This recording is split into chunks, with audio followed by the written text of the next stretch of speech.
We've got some breaking news from the world of Hollywood now. Reports are from Ray Liotta's publicist that the actor has died at the age of 67.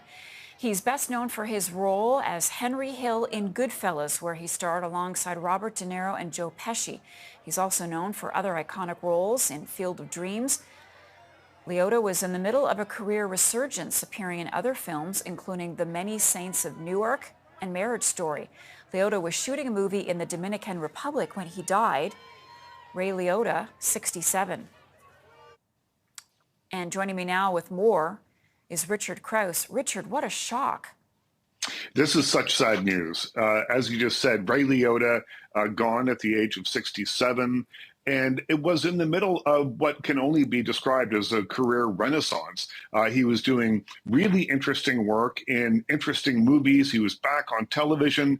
Things were all pointed up. He was scheduled or engaged to be married very soon. So this is obviously something sudden, something unforeseen, and it's very sad. He was a very talented actor. And again, reports are that he died in his sleep. He was in the Dominican Republic shooting a film called Dangerous Waters. And I was just reading about him very quickly, Richard, and he described himself as a homebody, but he still loved, obviously, being an actor. Tell us about his roles and how he'll be remembered. Well, I met him a number of times. I interviewed him several times for various projects.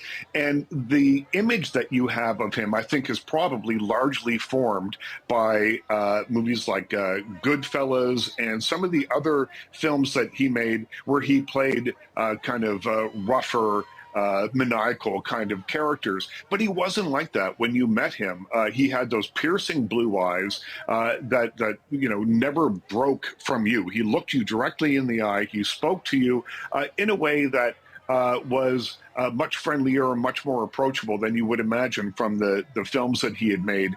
It's funny, I have a quote here from him where he says, not a day goes by that I don't hear somebody mention Goodfellas. Unless I stay home all night, someone's going to mention it to me. It has defined who I am in a sense.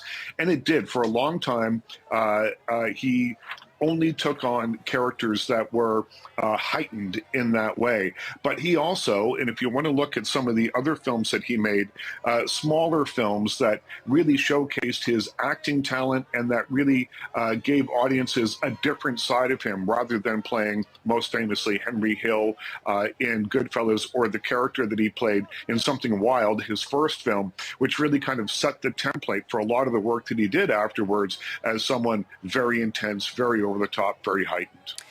Richard, again, as you say, a renaissance in his career. He kind of went away for a while, faded into the background, and then we saw him again. Do you know anything about his health? Do you know, even in your interviews with him, was he battling something? Was he okay? I've heard nothing. I've heard nothing. I certainly didn't get a sense of that in any of my interactions with him, and I've heard nothing. I would assume that we will, at some point, find out what happened here. But again, I'm just today left with a sense of sadness. 67 does not feel like an age at which we should lose someone who seemed to be so vibrant, who seemed to be so involved in his work. I mean, if we just look at the titles of the films that he's been working on, The Many Saints of Newark, the Academy Award nominated Marriage Story, a movie called No Sudden Move. He had just finished a movie with Elizabeth Banks called Cocaine Bear. He was working to star in another movie called The Substance with Demi Moore and Margaret Qualley.